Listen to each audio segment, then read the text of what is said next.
this week, we'll talk to David Bowie. In fact, we talked to David Bowie on Thursday afternoon. It's a very strange situation when you're doing an interview and you have to stop. We had to stop dead halfway through because Thursday afternoon was the day, certainly in the south, of the storms. We were in one of London's poshest hotels, and the noise just got so great that we actually had to stop recording for about 20 minutes and then go back to the business 20 minutes later. At his press conference last week, David said that he thought there were only 15 acts in the world capable of playing stadiums. We talked about that. We also talked about Kylie Minogue, and you can hear the second part of this 7-part interview a little later on this morning. Let's talk about those 15 acts in the world capable of playing stadiums.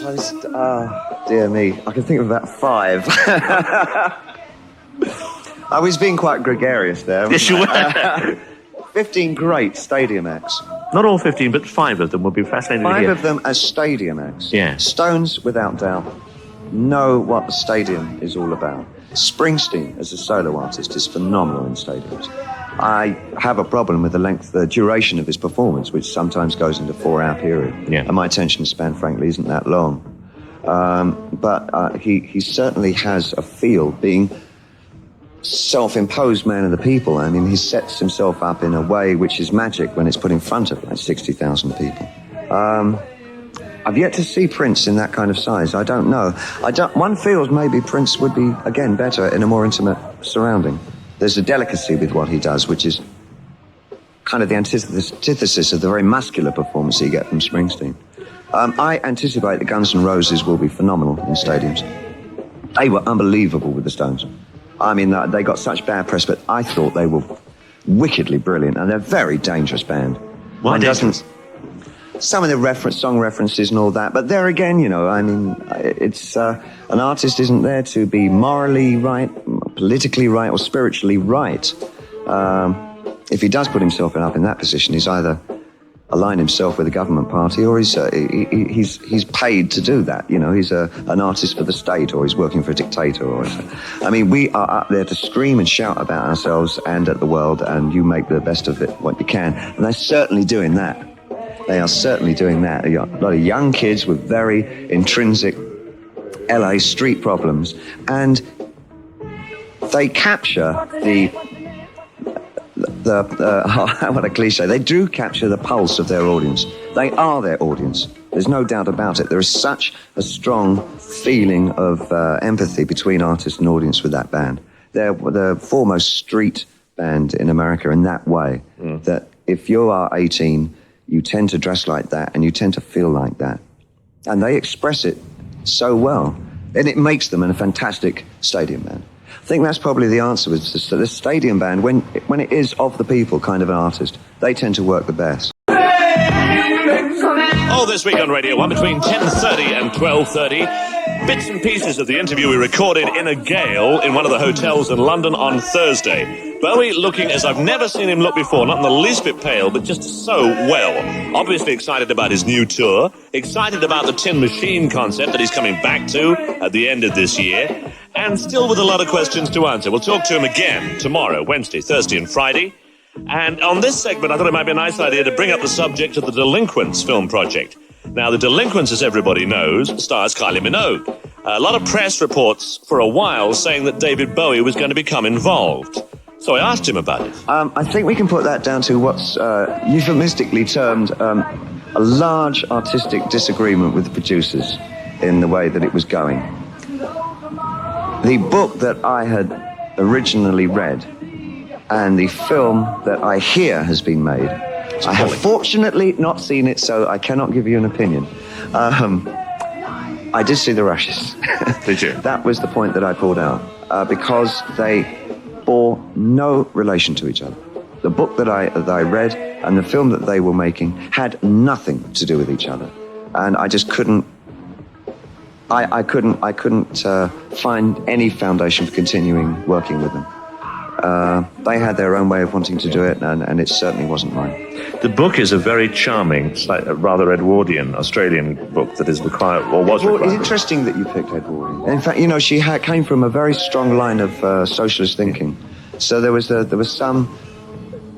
there was an effort to put her understanding of working class Australian society in perspective through her eyes, and it was a committed effort, and it was a wonderful little book. It really was a wonderful little book, and it should have been a little film. Yes. And it should have been an Australian film. There was no room in it for an American who says, I want to get out of this country. And you think, oh, yes, please go away.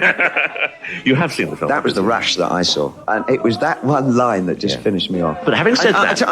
And I will do something which is probably not popular, which is I will defend Kylie Minogue. When I was told that she was going to be cast as the female, I said, oh, yes, she's a Chinese Australian. That obviously is completely the right kind. I was very cynical. And then they showed me her test clip. And I thought, do you know, if she gets the right leading man, she might actually carry this off.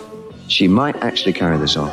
And I feel probably that I feel very disappointed for her if subsequently it is a horror. Having spent a lot of time in Australia, I'm not so convinced she's just part of Neighbours, you see, because over there she's fairly well known as an actress. And she's done a lot of other work. And we've seen a lot of her things in Australia from when she was like 10 years old. And she's worked as an actress for a very long time. And she's more than competent, you know. And she will survive it. She will survive it. I just feel sorry that it didn't go the way I would love to have seen it go for both her and the book, you know. It was unfortunate.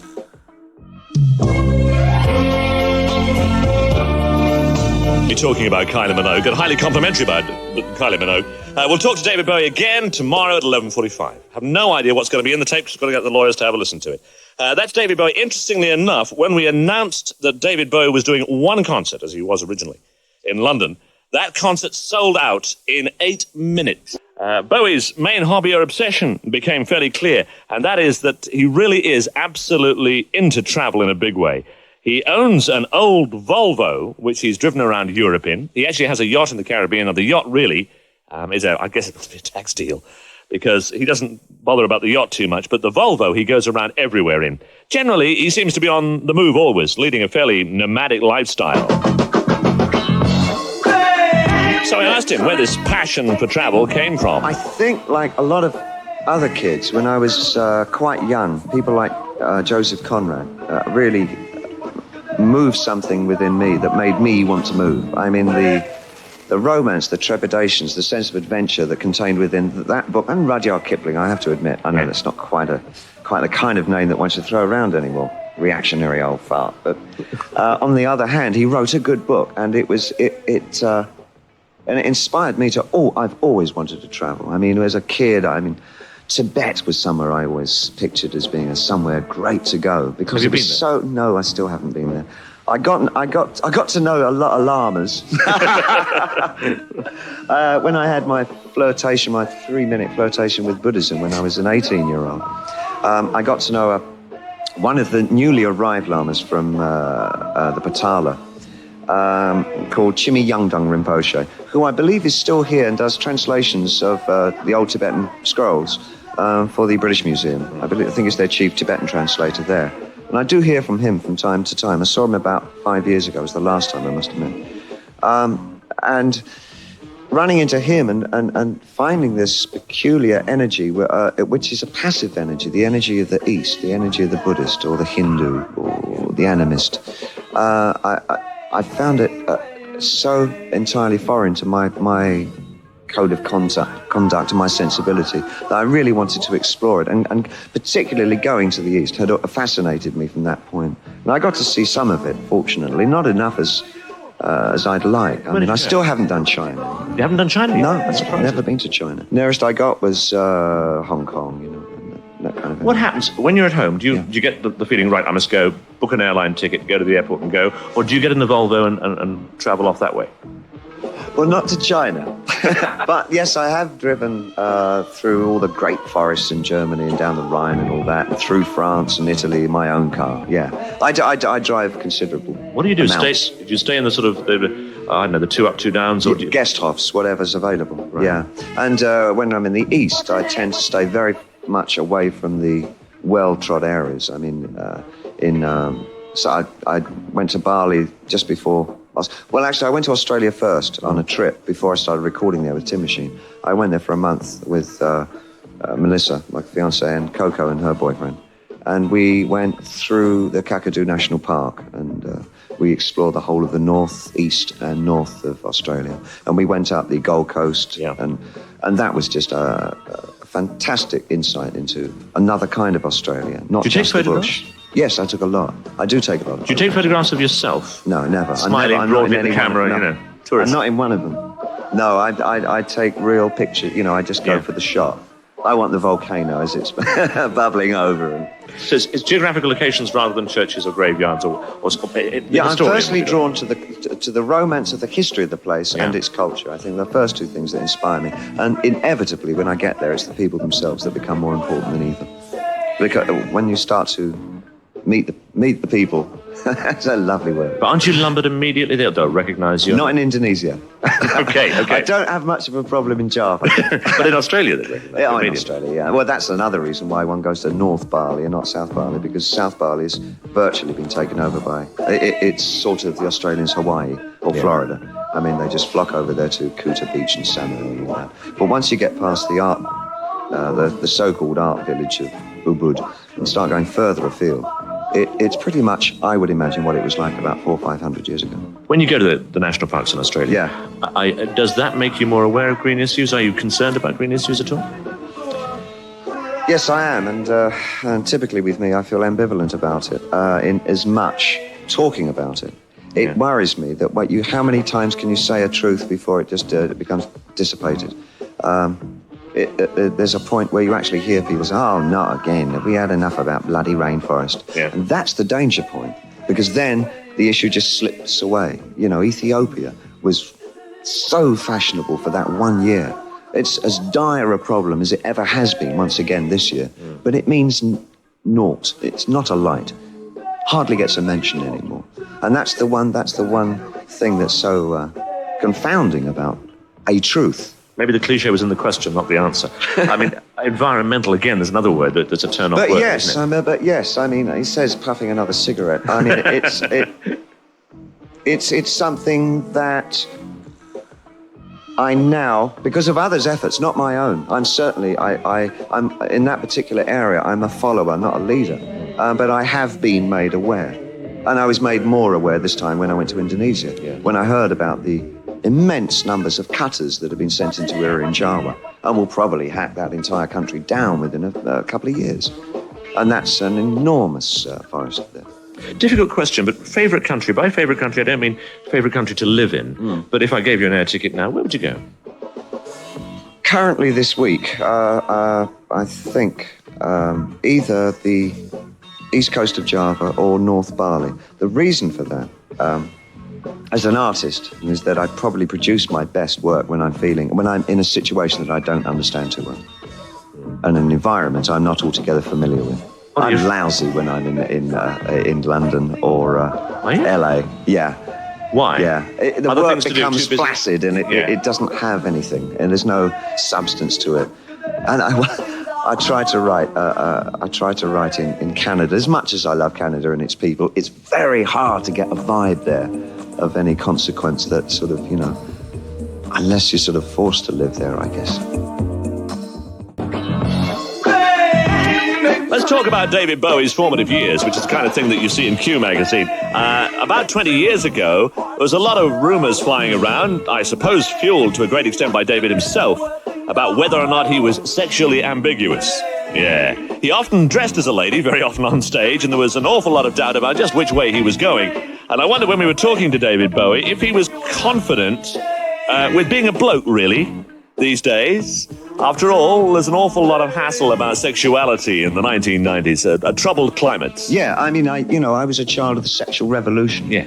And for me, I'm very dubious about how a problem like AIDS possibly could be maneuvered into such a way that it produces a new kind of reactionary mentality.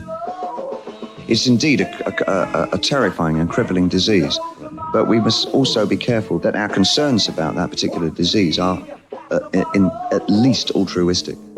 You're talking about paranoia against gays? Yeah. Also ostracizing certain elements of our society. I think it's a really strong possibility that kind of situation could develop all over again. Ian Charleston died recently, as you probably know, and he died of AIDS. And to my right now, one of our great American artists, Keith Haring, is dying of AIDS. I didn't know. And is contributing a lot of really good written work to that particular problem. But there was no public backlash here. Nothing but sympathy to Ian Charleston, or for Ian Charleston, and his family. Yes, as a personality, yeah. Doesn't that show... I think when people are faceless, it's easy to hate them. People often forget that David Bowie, the rock superstar, also has a teenage son, and that teenage son is about to take his A-levels. Taking your A-levels is never any fun. And I asked David if he thought that Bowie Jr. would pass those exams. I would hope so. Got a lot of O-levels. If he doesn't get his A-levels, what will Dan say? Never mind. Never mind. It's simple as that. You know, the one thing that probably... If I had anything important to stress with him, and I'm not so sure that I do, bar communication. As long as we communicate, I think that's the most essential factor. I'm not sure that whatever advice I have to give is not tarred and stained by too many bruises from the past. But I don't know. Maybe some of it is valid, some of it isn't. But I think one thing that I would say to him, and I have told him, in fact, is that whatever decisions he makes now are not irrevocable. That he does not have to wake up every day and think, what am I going to do for 40 years? You know, whatever decision I make now, that's it. You know, there's a lot of room for manoeuvring at this age, at 18 years old. You know, it's a great age, and you should be freed of the feeling that you don't have to make those really important decisions now, because there's so much stress given to that. So many parents will say, yeah, you better shape up, boy, you know, shape up or ship out, you know, pull your socks up, do this, do that. And I'm not a liberal father, but on the other hand, I'm not an Edwardian or Victorian father. I know which was worse. That's why you zigzag so much from one thing to another. Yes, and it's an adventurous way to live, and it's not necessarily a good way for everybody. I mean, it's provided me with ultimately some of the best and worst moments of my life, but that's my choice, and it's been wonderful to do that. And no doubt I will continue to zigzag for the rest of my life, because I'm of that nature. I'm like that. I do that. Is there an artistic worst moment you can remember? A moment when you thought, oh my God. Well, until I had to learn to live with it, I think the re-release of Laughing Gnome almost crippled me. You might have to sing that on stage, actually. It was, I know, well, I did put the proposition forward. Would you? I thought, well, I better get in first here. If they vote for it, will you sing it? Might use it as intro music. We'll have that outro music.